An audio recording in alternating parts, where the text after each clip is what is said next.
우리 7월 21일 우리 이브에게 나오신 우리 성도님 한 분 한 분들 주님 이름으로 축복합니다. 우리가 다음 주가 우리 항종지 피택 선거가 있습니다. 이 교회적으로 굉장히 중요한 주이고, 또 우리 다음 주를 우리가 텀으로 이제 우리 교회가 새롭게 이제 조직교회로 세워지는 귀한 주입니다.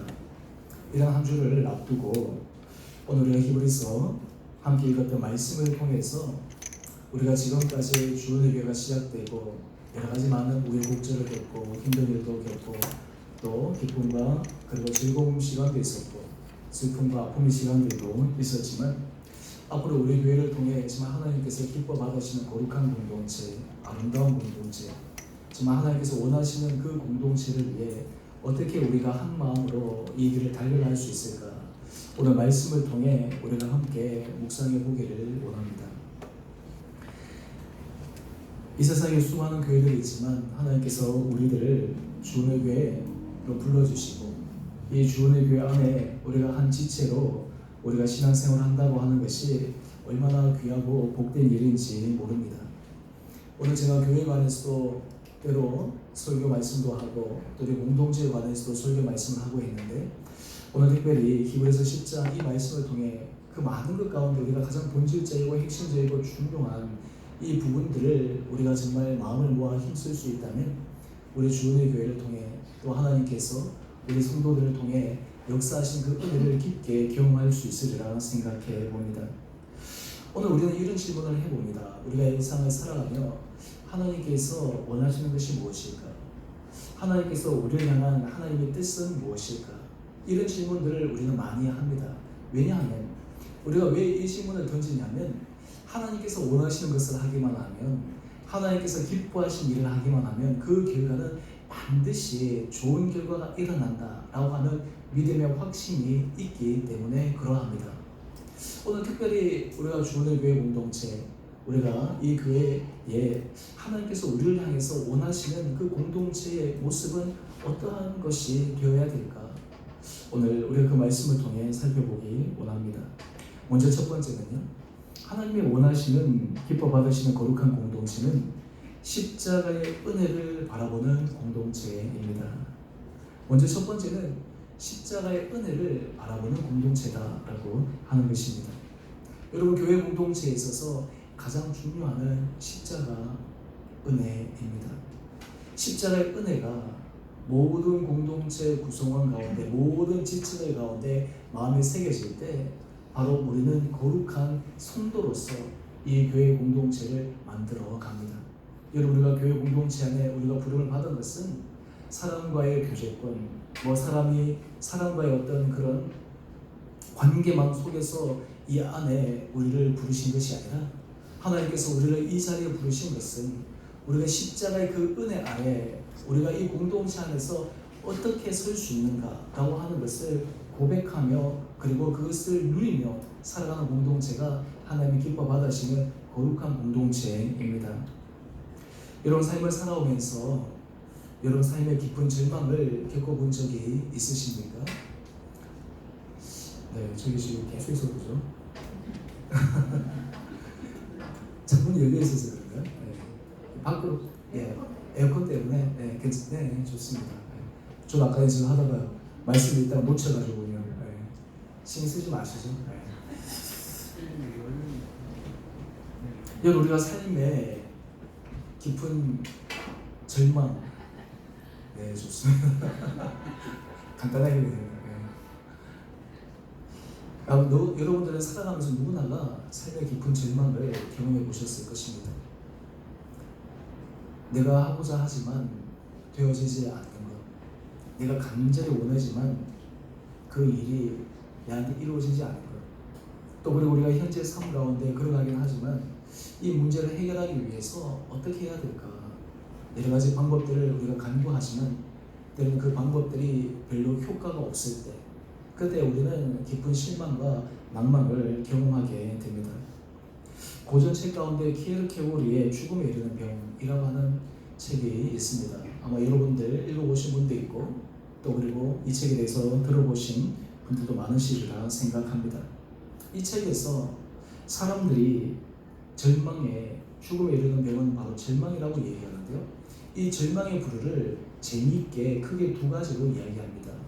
첫 번째 부류의 사람들은요, 자신이 절망에 빠져 있음을 알지 못하는 절망이라는 거예요. 내가 지금 절망 가운데 있는데도 알지 못하는 거예요. 그런 사람들이 또 하나의 절망이라고 하는 거예요. 또 하나의 부류의 사람들은 자신이 절망함을 깨닫고 그 절망함 속에서 벗어날 수 없어서 몸부림치고 있는 상태의 절망이다라고 하는 것이에요.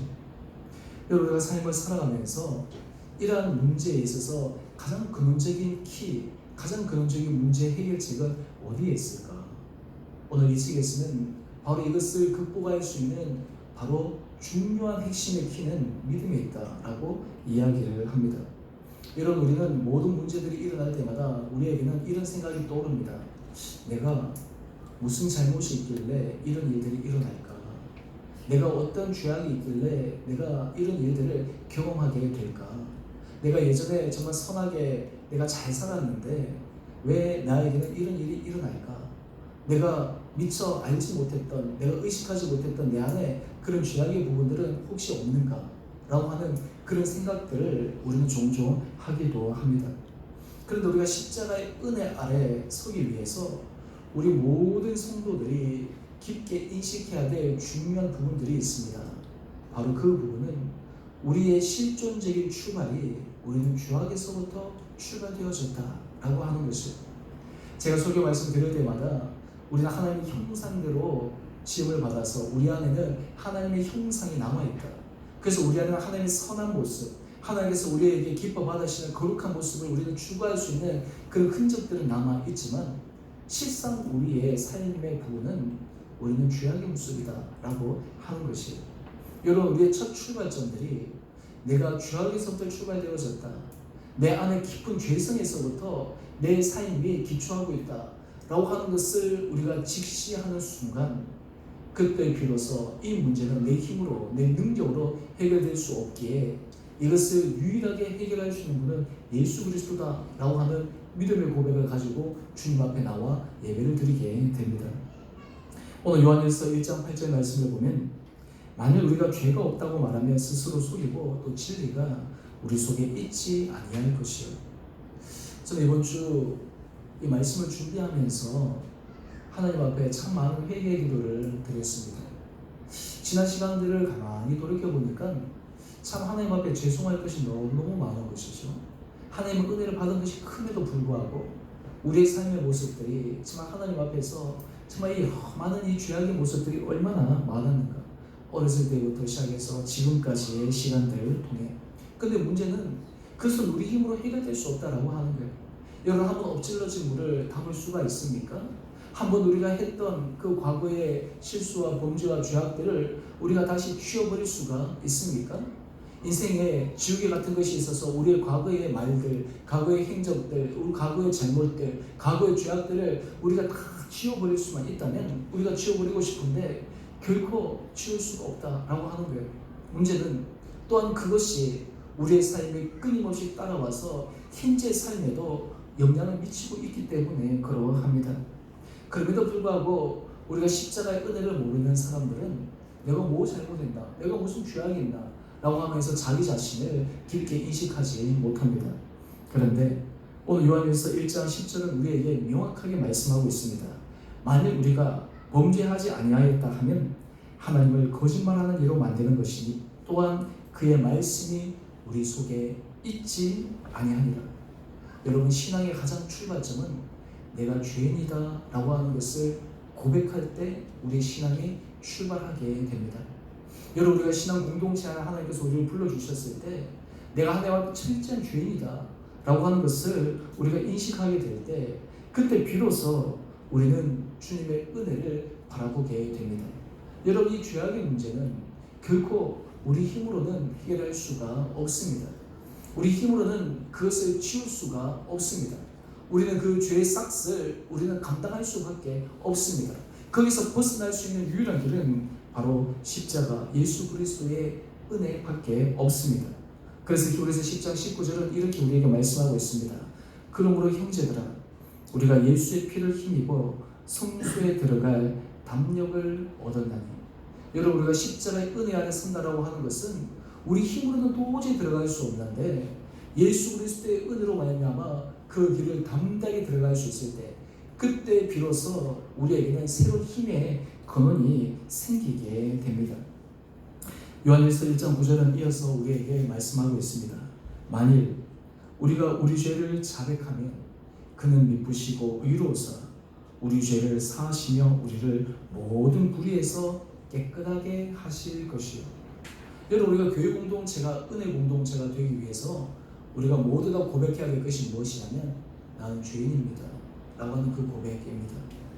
내 안에 그 죄성을 주님의 은혜 아래서만 해결될 수 있습니다 라고 하는 그 고백이 우리 안에 있을 때 우리의 모든 문제는 해결됩니다. 우리의 가정도 그렇고 우리의 공동체도 그렇고, 사실 우리가 모든 부분에 있어서 이 십자가 앞에서 우리의 죄악을 인식하지 못할 때 우리는 내가 지금 절망에 빠져 있는지도 모르고 살아가기도 하고, 어떤 경우에는 그것 속에 대해서 내가 막 수력을 하기도 하지만 그 문제를 해결할 수 없어서 내 인간적인 노력으로 다 기울였지만 그것을 유일하게 해결할 수 있는 길은 예수 그리스도의 은혜다라는 것을 고백하는 자리에 나가기까지 우리는 우리 자신의 죄성을 끊임없이 우리는 바라보고 살펴보아야 합니다. 하지만 우리가 십자가의 은혜를 바라보는 사람들은 주님께서 우리의 죄악과 우리의 허물과 우리의 연약함을 보시지만 그것을 가지고 우리를 판단하고 우리를 심판하시고 그것을 우리를 정죄하시는 것이 아니라 그것을 통해 우리로 하여금 새로운 은혜 길로 우리를 이끌어 올리십니다. 그래서 히브리서 10장 22절 말씀을 보면 우리가 마음의 뿌림을 받아 악한 양심으로부터 벗어나고 몸은 맑은 물로 씻음을 받았으니 참 마음과 온전한 믿음으로 하나님께 나아가자 라고 지금 히브리서 기자는 우리에게 말씀하고 있습니다. 여러분 어떻습니까? 여러분의 삶의 자리에서 주님 앞에 나와 예배를 드릴 때마다 하나님께서 우리에게 주시는 이 씻음과 새롭게 하는 그 은혜를 여러분 경험할 수가 있습니까?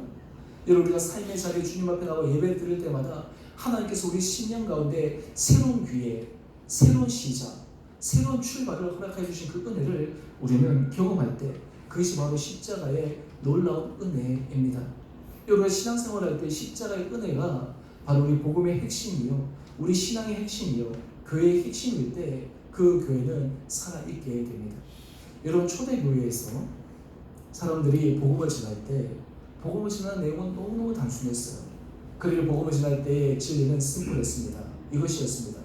예수님이 우리를 위해 죽으셨습니다. 그리고 예수님이 부활하셨습니다. 이것이 초대교회의 성도들이 전한 메시지의 핵심 내용이었어요. 부활하신 예수님으로 인해 우리도 새롭게 부활할 수 있습니다. 부활하신 예수님으로 말미암아 절망에 빠져있고 끝이라고 생각하는 그 순간 우리는 다시 일어날 수가 있습니다. 우리의 죄악들, 우리의 허물들, 이런 것들이 우리의 많은 결과물들로 인해서 우리가 어떻게 할 수 없는 구속에 매여 있지만 십자가의 은혜 아래 서기만 하면 우리의 인생이 새로워질 수 있다고 하는 것을 우리는 경험하고 그것을 바라볼 수 있는 믿음, 이것이 바로 십자가의 은혜를 바라보는 공동체입니다. 그렇기 때문에 십자가의 은혜를 바라보는 공동체에 속한 모든 사람들은 인생에 있어서 늘 소망의 마음을 가지게 됩니다. 어제를 바라보지 않습니다. 오늘 과거에 매여 있지 않습니다. 오늘 하나님의 주신 그 은혜를 바라보며 미래를 향해서 한 걸음 한 걸음 전진할 수 있는 결단이 있게 됩니다. 왜 그렇습니까? 십자가의 은혜가 우리 가운데 임할 때 우리는 새로운 삶으로 변화될 수 있기 때문입니다. 오늘 바라기는 우리 온 성도님들 한 분 한 분들 안에 이 예수 그리스도 십자가의 은혜가 여러분들의 심령에 새로운 소망과 위로와 새로운 믿음의 은혜로 이끌어주시는 그 능력을 경험할 수 있게 되기를 주님 이름으로 축원합니다. 오늘 그래서 이사야 30장 26절은 우리에게 말씀하십니다. 우리 함께 한 목소리로 읽어볼까요? 이사야 30장 26절 말씀입니다. 시작. 여호와께서 자기 백성의 상처를 싸매시며 그들의 맞은 자리를 고치시는 날에는 달빛은 햇빛과 같고 햇빛은 일곱 배가 되어 일곱 날의 빛과 같으리라. 아멘. 여러분, 십자가의 은혜는 우리를 품어주시는 주님의 사랑입니다. 우리가 참회 기도를 여러분 날마다 드리지 않습니까? 저는 이 참회 기도를 할 때마다 늘 하나님 앞에 간구하는 것은 하나님께서 우리를 품어주시고 우리를 받아들여 주시고 참으실 때 길이 참으시는 그 하나님의 사랑, 이것이 우리로 하여금 다시 한번 하나님의 은혜 가운데 설 수 있는 힘이 되고 계기가 됩니다. 주님은 우리의 상처를 싸매어 주십니다. 주님은 우리의 허물을 덮어주십니다. 주님은 우리의 부족을 새롭게 하여 주십니다. 십자가의 은혜를 바라보는 공동체는 이 주님의 은혜 아래 모든 사람들이 서 있기에 한 사람 한 사람들이 그 십자가의 은혜와 능력을 바라보므로 새로운 믿음의 결단으로 살아갈 수 있는 힘이 있다라고 하는 것입니다. 여러분, 예배 자리에 나왔을 때 우리가 십자가의 은혜를 경험하지 못하면, 예수 그리스도를 바라보지 못하면 우리가 그 예배 자리가 무슨 의미가 있겠습니까? 우리가 이 예배 자리에 나오는 것은 무슨 공연으로 온 것도 아니고 우리 안에 감정적인 만족을 받기 위한 것도 아니요, 우리에게 가장 중요한 것은 이 안에 십자가 은혜를 향한 우리의 마음이 주님 앞에 집중되는 그 시간이기 때문에 그러합니다. 저는 우리 주은혜 교회 공동체가 우리 온 성도들 한 분 한 분들이 십자가의 은혜에만 집중할 수 있는 그런 마음들이 있게 되기를 간절히 소망합니다. 여러분, 인생에 있어서 우리 마음이 십자가의 은혜 아래만 나갈 때, 십자가를 바라볼 때 주님은 우리의 마음을, 우리의 생각을, 우리의 삶을 새롭게 바꾸어 주십니다. 그럴 때 하나님은 우리를 통해서 역사하십니다. 우리의 연약한 우리의 무릎을 세우시고 하나님께서 우리의 힘든 우리의 삶을, 지친 삶을 다시 불러일으키셔서 하나님 앞에서 우리가 새로운 믿음의 힘찬 걸음을 내려드릴 수 있게 됩니다. 십자가 은혜를 바라보는 공동체, 십자가 은혜 아래에 서는 사람들은 모든 고백이, 모든 것이 하나님의 은혜입니다. 모든 것이 하나님의 은혜입니다. 내 힘으로, 내 능력으로 내가 지금까지 살아온 것이 아니라 모든 것이 하나님의 은혜입니다. 주님이 붙들어 주시지 않으셨다면, 만약에 주님이 내가 한 행실대로 그대로 나에게 갚으셨다면 내가 어떻게 이 자리에 있을 수 있겠습니까? 이 자리에 설 수 있겠습니까? 모든 것이 하나님의 은혜입니다 라는 것을 고백할 때 우리 안에는 벅찬 감격이 일어나게 됩니다. 우리의 깊은 내면의 상처들이 주님 앞에 드러나져서 그것이 씻음받게 되어집니다. 우리의 인생에 엉그러진 그 마음이 주님 앞에서 새롭게 씻음받을 수가 있습니다. 저는 바라기는 우리 주은혜 교회 공동체가, 우리 온 성도들이 십자가 은혜 아래 십자가만을 바라볼 수 있는 그런 믿음의 결단들, 믿음의 모습들이 저와 여러분 가운데 있게 되기를 다시 한번 주님의 이름으로 축원드립니다. 두 번째, 주님께서 우리에게 원하시는 공동체는 여러분, 십자가의 은혜 아래 서 있는 사람들, 십자가의 은혜를 경험한 사람들, 십자가의 은혜에 감격하며 사는 사람들은 오늘 히브리서 10장 24절의 말씀처럼 서로 격려하는 공동체를 이루어가게 됩니다. 오늘 히브리서 10장 24절 말씀을 보면 서로 돌아보아 사랑과 선행을 격려하며, 여러분, 우리가 사람을 격려할 수 있다라고 하는 것은 내가 다른 사람보다 우월하기 때문에 격려하는 것이 아닙니다. 우리 공동체 안에서 격려할 수 있다라고 하는 것은 내가 그 십자가의 은혜 아래 주님의 은혜를 경험했기에 우리는 격려의 사람이 될 수가 있습니다. 격려라고 하는 이 사전적인 의미는 용기나 의욕을 북돋워 주는 것입니다. 힘이 연약한 사람을 다시 일으켜 주는 것입니다. 마음이 힘든 사람에게 다시 위로하여 주는 것입니다. 새롭게 어떤 일을 시작할 수 있도록 도전할 수 있는 것을 주는 것입니다. 이 격려라고 하는 것이 얼마나 중요한지 모릅니다. 우리가 삶을 살아갈 때요, 이 격려가 없이는 살아갈 수 있는 사람이 아무도 없습니다. 그래서 많은 사람들이 이 격려를 받기를 원합니다. 특별히 우리가 공동체 안에 이런 사랑과 선행을 서로 격려하는 그런 마음, 그런 모습들이 있을 때 하나님 기뻐 받으시는 거룩한 공동체가 될 줄 믿습니다. 여러분, 미움받을 용기, 유명한 책이죠. 바로 이 아들러의 책인데요, 이 아들러는 이 용기에 대해서 이야기를 하며 자신의 경험을 이야기합니다. 이 아들러는 4살 때까지도 제대로 걷지도 못했고 5살 때까지는 폐렴에 걸려가지고 앞으로 제대로 삶을 살아갈 수 있을지에 대한 그런 의심이 있는 삶을 살았습니다. 이렇게 몸이 연약하다 보니까 그의 학업 성적도 좋지 않고 학교에서 늘 부지나 지지나 문제하고 찍혔어요. 어느 날 학교에서 선생님이 부모를 부릅니다. 초등학교 때. 그러면서 그 부모에게 이렇게 얘기합니다. 이 아이는 공부를 안 하고 구두 수순공이 되면 좋겠습니다. 공부해봤자 안 된다는 거예요. 공부해봤자 앞으로 가능성이 없다라고 하는 거예요. 그래서 내가 선생님 입장에서 지금 공부하는 쪽으로 나가지 말고 구두수성공으로 삶을 살아가면 그나마 자기 밥 벌어 먹을 수 있는 길은 생길 것입니다. 여러분, 부모 입장에서 그 얘기를 들으면 얼마나 가슴이 아프겠어요. 오히려 부모 입장에서 자녀에 대해서 갑자기 미운 마음도 확 들지 않겠어요? 그런데 이 아들로의 아버지가 그 선생님의 말을 듣고 아들로에게 이렇게 이야기합니다. 아들아, 선생님은 그렇게 얘기하지만 너는 할 수 있어. 너는 할 수 있어. 나는 너를 믿는다. 너에게는 무한한 포텐셜을 가지고 너 지금부터 하면 너는 할 수 있어. 너의 가능성을 한번 보여주렴. 그때부터 이 아들러가 공부하기 시작합니다. 그리고 나중에는 비엔나 대학의 의학을 전공하게 돼서 유명한 심리학의 한 맥을 이루는 그러한 모습을 그의 삶에서 보여주었습니다. 아들러가 얘기합니다. 자기가 삶에 있어서 새롭게 일어나고 새로운 용기를 가지고 있었던 이유는 바로 부모의 격려 때문이었다라고 하는 거예요. 여러분, 격려라고 하는 것이 이만큼 중요한 거예요. 여러분, 우리가 하나님께서 우리가 십자가의 은혜를 쓴다라고 하는 것은 다른 말로 하면 격려입니다. 하나님, 저는 못해요. 저는 부족해요. 근데 주님은 끊임없이 우리를 격려하십니다. 너 십자가를 봐. 너 십자가 안에서 너는 새로워질 수 있어. 하나님 우리를 격려하세요. 이 하나님의 은혜와 격려를 경험한 사람들은 우리의 지체를 향해서도 격려하게 됩니다. 우리의 지체를 향해서도 우리가 힘을 복돋아 주게 됩니다. 우리가 특별히 서로 격려하는 공동체가 되기 위해 우리가 반드시 하지 말아야 될 것을 우리는 기억해야 되는데요. 그것이 바로 마태복음 7장 1절에서 2절 말씀입니다. 여러분, 격려하는 사람들이 정말 주의해야 될 것 가운데 하나가 바로 이 비판입니다. 우리 같이 함께 1절 2절 같이 읽어보겠습니다. 시작. 비판을 받지 아니하려거든 비판하지 말라.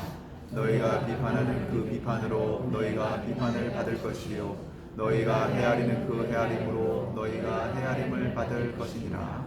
아멘. 이 산상수훈에 나오는 말씀이죠. 여러분, 우리가 격려하는 사람이 되기 위해서 우리가 늘 주의하고 조심해야 될 것이 무엇이냐면 이 비판의 부분에 대해서 우리 자신의 말과 우리 자신의 삶을 늘 점검해 보아야 됩니다. 오늘 결론은 이것입니다. 마태복음 7장 4절 말씀을 보게 되면 내 눈 속에 내보가 있는데 어찌하여 형제에게 말하기를 나로 내 눈 속에 있는 티를 빼게 하라 하겠느냐 라고 이야기를 하는 거예요. 격려라고 하는 것은 내 안에 있는 들보를 보는 거예요. 내 안의 부족함을 바라보는 거예요. 그러며 지체를 향해서 하나님 주신 마음으로 그 사람들을 세워주는 것입니다. 제가 지난주에 설교하면서 그 말씀을 드리지 않았습니까? 우리가 사람을 세우기 위해서 그 사람의 과거의 현재 모습을 보는 것이 아니라 그 사람의 미래의 모습을 보고 우리 자신은 과거에 부족했던 모습을 보는 것이 우리에게 중요한 마음가짐이다 라고 말씀을 드렸는데요. 오늘 이러한 모습이 바로 이 비판의 부분에서도 우리가 깊게 드러나야 됩니다. 근데 우리가 일상을 살아가다 보면 우리의 삶은 어떻습니까? 격려하는 삶보다는 비판하는 삶이 우리에게 많이 있습니다. 근데 사람들 궁금한 거예요. 왜 도대체 이럴까? 그런데 이 심리학 뇌 연구를 한 사람들이 결과물을 참 재미있는 결과물을 내었는데요. 사람의 구조, 사람의 의식 구조가 긍정적인 생각보다 부정적인 생각을 더 많이 한다는 거예요. 사람들이 칭찬하고 격려하는 데는 많은 에너지가 되지만 그냥 조금 반사적으로 이 비판의 말은 그냥 나온다는 거예요. 여러분, 그것이 무엇일까요? 그것이 바로 우리 안에 죄성이 있다고 하는 것을 바로 보여주는 것입니다. 우리가 서로 격려하기 위해 우리가 깊게 이해해야 될 한 말씀이 있습니다. 바로 마태복음 18장 말씀인데요. 여기 보면 이 천국에는 그 종들과 결선하는 한 임금의 이야기를 소개하고 있습니다. 이 임금 앞에 한 빚진 사람을 데려오는데 무려 10,000달란트 빚진 사람을 데려옵니다. 10,000달란트. 여러분, 10,000달란트 그러니까 피부에 안 와닿잖아요. 우리 화폐 단위가 아니니까. 이 10,000달란트를 이제 우리 피부에 와닿게 한번 환산해 보면요. 1달란트는 사람이 6,000일 동안 일하는 품삯을 의미합니다. 그러니까 1만 달란트라고 얘기하면 6천만 일에 해당되는 바로 품삯입니다. 이것을 연수로 대속해보면 거의 한 16만 년 정도에 해당되는 그러한 해당되는 비용입니다. 오늘날로 한번 좀 더 쉽게 얘기해 보면요, 우리가 하루 품삯을 한 5만 원 정도로 한번 환산해 볼까요? 5만 원 정도 환산해 보면 실제로 이 1만 달란트는 어느 정도의 돈이 되냐면 무려 3조에 해당됩니다. 만약 우리가 하루 품삯이 10만 원이라면 1만 달란트 빚졌다 그러면 6조에 해당돼요. 어마어마한 일이죠. 여러분 주변에서 혹시 뭐 3조, 6조 우리가 그냥 머릿속에 수치만 들었지 마음이 와닿지 않잖아요. 그런데 이 1만 달란트 빚진 자가 왕 앞에 와서 그것을 탕감해 달라고 갚겠다고 갚을 수 있겠어요? 그런데 그 왕이 완전히 탕감해 주는 거예요. 도저히 갚을 수 없는 것을 탕감해 주는 거예요. 그런데 문제는 그 다음에 일어났어요. 마태복음 18장 28절에 보니까 이 종이 탕감받고 너무나 기뻐하는 가운데 나가는데 길에 가다가 자기에게 100데나리온 빚진 동료를 만나는 거예요. 100데나리온이라 하면 한 데나리온은 하루 품삯이니까 거의 100일치의 품삯에 해당되지 않겠습니까? 만약에 5만 원이라 그러면 한 500만 원이고 10만 원이라 그러면 한 1000만 원 정도. 물론 그것이 적지 않은 액수겠지만 자기가 탕감받은 액수에 비하면 얼마나 적은 액수예요? 보통 사람 같으면 내가 이만큼 탕감받았는데 내가 이 정도는 용서해 줄 수 있지. 우리가 생각하지만 실제적인 부분에서는 그렇지 않다라고 하는 거예요. 이 사람의 친구가 제발 내가 빚을 갚을 수 있도록 좀 기다려 주십시오. 내가 갚겠습니다. 그런데 이 사람이 어떻게 했냐면 그 자기에게 100데나리온 빚진 사람을 감옥에 가두고 그리고 거기에서 빚을 갚을 수 있을 때까지 감옥 살이를 하도록 만듭니다. 오늘 이 얘기를 왕이 그 종을 통해서 들었어요. 아니 내가 1만 달란트를 내가 사해 줬는데 어떻게 보자 100데나리온 자기에게 빚진 사람에게 저렇게 가혹하게 할 수가 있을까? 여러분가 십자가의 은혜를 썼다라고 하는 것은 내가 하나님 앞에 1만 달란트의 빚을 탕감받는 것을 의미합니다. 우리가 다른 사람을 서로 격려하고 세운다라고 하는 것은 고작 100데나리온 뿐만 아니라 그런 사람들에게 어떻게 우리 선행과 격려로 그 사람을 세우는가라고 하는 데 달려 있습니다. 예수님의 사역을 보게 되면 예수님의 사역은 늘 격려하는 사역을 하셨습니다. 그 가운데 대표적인 한 인물을 들어 말씀을 드리면 삭개오라는 인물이 있습니다. 여러분 이 삭개오는 바로 세리장이요, 그는 부자였습니다. 당시의 세리는 많은 사람들에게 이 지탄의 대상이 되는 사람이었습니다. 바로 로마에 이 이스라엘 백성들을 압제하는 로마에 앞장서서 이 나라의 세수를 걷는 사람이었으니까 만약에 예전에 이 일본에 침입하는 사람들을 향해서 우리가 갖고 있는 그런 강한 거부감, 바로 이 유대인들이 바로 이 세리를 향해서 갖고 있는 거부감과 비슷합니다. 그런데 예수님께서 이 삭개오의 그런 모습을 다 아시고도 이 삭개오의 집으로 들어가십니다. 삭개오에게 찾아가십니다. 그럴 때 주변 사람들이 수근수근거려요. 누가복음 19장 7절 말씀인데요. 무사람이 보고 수근거려 이르되 저가 죄인의 집에 유하로 들어가도다. 그러면서 어떻게 저런 사람이 들어갈 수 있느냐라고 사람들이 예수님의 그 행위를 이해하지 못합니다. 그런데 이 삭개오는 그 예수님이 자기를 찾아오시고 격려해 주시는 것으로 엄청난 삶의 결단을 하게 됩니다. 누가복음 19장 우리 8절 말씀 한번 보시죠. 단지 예수님이 그의 집을 찾아가 그를 격려했다는 그 이유 하나만으로 삭개오는 이런 고백을 하게 됩니다. 주여 보시옵소서, 내 소유의 절반을 가난한 자들에게 주겠사오니. 예수님에게 한번 인정받고 격려받았더니 자기가 지금까지 모아왔던 재산의 절반을 가난한 사람들 위해서 내어놓겠다라고 하는 거예요. 뿐만 아니라 그 다음 말씀을 보면 내가 혹시 누구를 속여 빼앗은 일이 있으면 내일 갑절이나 갚겠나이다. 예수님께서 이 삭개오를 향한 격려, 삭개오를 세워주신 그 예수님의 모습은 이 삭개오의 전 삶을 새롭게 바꾸는 결정적인 계기가 되었습니다. 그런데 누가복음 19장 9절 말씀을 보면 예수님께서 이렇게 말씀하십니다. 오늘 구원이 이 집에 이르렀으니 이 사람도 아브라함의 자손이니라. 여러분 격려가 이만큼 중요합니다. 삭개오가 이전에는 세리장이요 부자요 사람들이 지탄받는 사람이었지만 예수님께서 그의 집을 찾아가시고 그를 격려하시고 그에게 새롭게 사랑과 선행을 격려하고 독려했을 때 그의 삶이 180도로 바뀌어서 그의 인생은 예수님의 격려 이전과 이후의 삶으로 완전히 바뀌게 됩니다. 성경에 또 이런 격려의 삶을 통해서 새로운 인생의 지표를 이뤄놨던 또 한 인물이 있어요. 바로 그 사람이 누구냐면 바나바라고 하는 사람입니다. 사도행전 11장 24절 보면 이 바나바를 이렇게 설명하고 있습니다. 바나바는 착한 사람이요 성령과 믿음이 충만한 사람이라 라고 이야기를 합니다. 단지 이 바나바는 성품만 착하고 그리고 좋은 사람이 아니었어요. 이 바나바는 격려의 사람이었어요. 이 바나바의 격려를 통해 어떤 일이 벌어졌냐면 사도행전 9장 26절에 보면 사도 바울이 그가 다메섹 도상에서 예수님을 만납니다. 예수님을 핍박하는 사람에서 예수님을 전하는 사람으로 완전히 180도 변하게 돼요. 그런데 주변의 사람들은 그런 사도 바울의 모습을 의심하기 시작합니다. 얼마 전까지만 해도 예수 믿는 사람을 죽이고 그리고 옥에 가두고 그 일에 앞장섰던 사람이 지금 예수의 복음을 전한다고 뭔가 페이크가 있을 거야. 뭔가 다른 속셈이 있을 거야. 그러면서 이 사도 바울이 저희를 의심합니다. 심지어는 이 사도 바울이 예루살렘에 가서 제자들을 사귀고자 하나 제자들이 그를 다 두려워해서 도망갑니다. 왜 그렇습니까? 그의 제자됨을 믿지 않았기 때문입니다.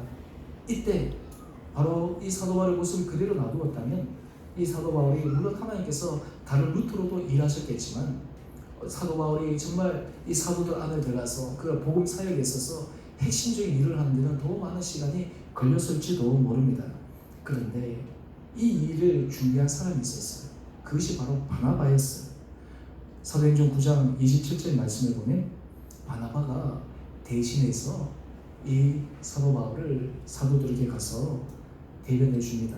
이 사람이 어떻게 다메섹 도성에서 주를 만났는지 그리고 다메섹에서 어떻게 복음을 담대히 전하는지 이전의 모습이 있지만 그는 변한 사람이라고 그는 앞으로 새롭게 가능하게 일어날 사람이라고 이 바나바는 이 사도 바울을 사도들 앞에서 변호합니다. 뿐만 아니라 예루살렘 교회에서 이 바나바를 안디옥 교회에 성경교사로 파송할 때 이 바나바가 사울 바울을 데리고 가요. 그곳에서 함께 협력하고 함께 세워져요. 보면 이 바나바는 자기 삶에서도 성정이 착하고 성령과 믿음이 충만한 사람인데요. 그가 하나님 앞에서 성령과 믿음이 충만한 삶의 가장 핵심적인 모습이 이 격려하는 삶을 살았기에 이 사도 바울과 같은 사람을 그는 발굴해 내었습니다. 오늘 주님께서 우리로 하여금 십자가의 은혜 아래 선 사람들은 주님께서 이런 격려의 사람이 되기를 원하십니다. 예수님께서 우리에게 보여주신 그런 격려의 삶뿐만 아니라 또 이 바나바가 보여준 그런 격려의 삶을 살아가기를 주님께서 원하십니다. 여러분 피그말리온 효과 혹시 들어보셨습니까? 피그말리온 이 피그말리온 효과라고 하는 것은 사전적인 의미로 이러합니다. 어떤 사람에 대해서 긍정적인 기대나 관심을 가지고 그 사람에 대해서 기대하게 되면 그 사람이 그 긍정적인 기대와 관심에 부응하는 행동을 하게 된다라고 하는 거예요. 이 피그말리온 효과는 교육 현장에서 이것이 실제로 실험되어졌는데요. 1964년 샌프란시스코 한 초등학교에서 하버드식 돌발성 학습 능력 예측 테스트라는 그런 테스트를 합니다. 그러면서 그 선생님이 이렇게 얘기합니다. 이 학생들 중에 몇몇 사람들을 얘기하면서 이 아이들은 앞으로 성적이 향상될 것입니다 라고 이야기합니다. 근데 재밌는 것은 뭐냐면 실제로 그 테스트를 한 것도 아니고 무작위로 이 선생님에게 알려주었어요. 근데 선생님은 그 명단을 보니까 이 아이들이 그런 가능성이 있다고? 그래서 그런 기대감을 가지고 이 아이를 대하다 보니까 실제로 몇 개월이 지나고 난 다음에 이 아이들의 성적이 향상되었다라고 하는 거예요. 실제로 지능이 높아서 그런 것도 아닌데 단지 기대감을 가지고 바라보았더니 그렇게 되었다라고 하는 거예요. 우리가 앞에서 제가 말씀드린 것처럼 아들러의 아버지가 아들에 대한 그 기대감을 가지고 얘기했을 때 그 기대감이 그 아들의 마음을 새롭게 불러일으켜서 그가 주변의 사람들의 그런 일반 예상을 뛰어넘는 그런 삶을 살지 않았습니까? 사실 피그말리온 효과는 우리가 잘 알 텐데요. 여기 반대된 효과가 있어요. 그 반대된 효과가 뭐냐면 골렘 효과예요. 골렘 효과. 이 골렘 효과라고 하는 것은 무엇이냐면 얘도 교육 심리학에서 심리적 행동의 하나로 드러나는데요. 피그말리온 효과와 정반대 효과입니다. 피그말리온 효과는 상대방에 대해서 긍정적인 기대와 관심과 그리고 그것을 경련하면 그 사람이 선한 결과를 나온다라고 하는 이론이라면 이 골렘 효과는요. 교사가 학생에 대해서 부정적인 기대를 갖고 저 사람은 잘 안 될 거야 라고 하는 것들을 계속해서 보내기 시작하면 그 학생이 실제로 학업 성취도가 떨어진다라고 하는 그런 효과입니다. 여러분, 이 피그말리온 효과와 이 골렘 효과는 우리 삶에 있어서도 얼마나 작용을 많이 하는지 몰라요. 우리가 가정 안에서도 우리 부모들이 때로는 피그말리온 효과 같은 그러한 현상을 가지고 우리 자녀들을 대해야 되는데 반대로 골렘 효과로 이 자녀들을 대할 때도 종종 있거든요. 우리가 교회 공동체 안에서 하나님께서 기뻐 받으시는 거룩한 공동체는 이 피그말리온 효과 같은 것을 불러일으킬 수 있는 그런 마음들 갖고 있는 사람들이 있을 때 하나님은 그 사람을 통해서 놀랍게 역사하십니다. 여러분, 우리가 사람을 격려한다라고 하는 것은요, 하나님께서 그 사람을 통해서 일하실 것을 바라보고 격려하는 거예요.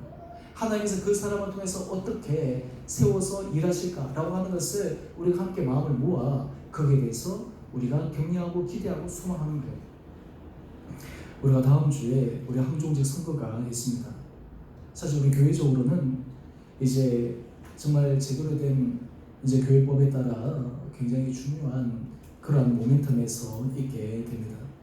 지난주에 이제 교회 선교회를 하면서 뭐 시무 장로님부터 시작해서 안수 집사님 또 권사님들 이런 여러 가지 이제 후보분들 같이 얘기를 하면서 이제 기준들을 정했어요. 그 기준들을 그렇게 높게 잡지는 않았어요. 왜냐하면 하나님께서 우리에게 주신 그 은혜를 따라서 주의 주신 그 은혜로 우리가 기대하는 마음이 있기에 우리가 그 길을 걸어가자라고 하는 마음으로 제가 제안하고 또 우리 교회 성경의 멤버들이 함께 동의해서 우리가 후보분들이 다 정해졌어요. 우리가 다음 주에 우리가 항종지 선거를 하게 될 때 바로 이 부분들이 우리 온 성도들이 가져야 될 중요한 마음은 무엇이냐면 피그말리온 효과 같은 그런 마음을 가져야 돼요. 우리 성도들 향해서 저분들은 정말 장로로서 안수집사로서 권사로서 하나님께서 세우셔서 어떤 일을 하실 때 하나님께서 어떻게 일을 하실 수 있을까? 하나님께서 어떻게 또 그것을 통해서 하나님께서 정말 이끌어 가실까? 라고 하는 기대와 소망이 우리 가운데 있게 되면 하나님께서 그 사람을 통해서 능력 가운데 일하시는 것을 우리는 경험하게 되어집니다.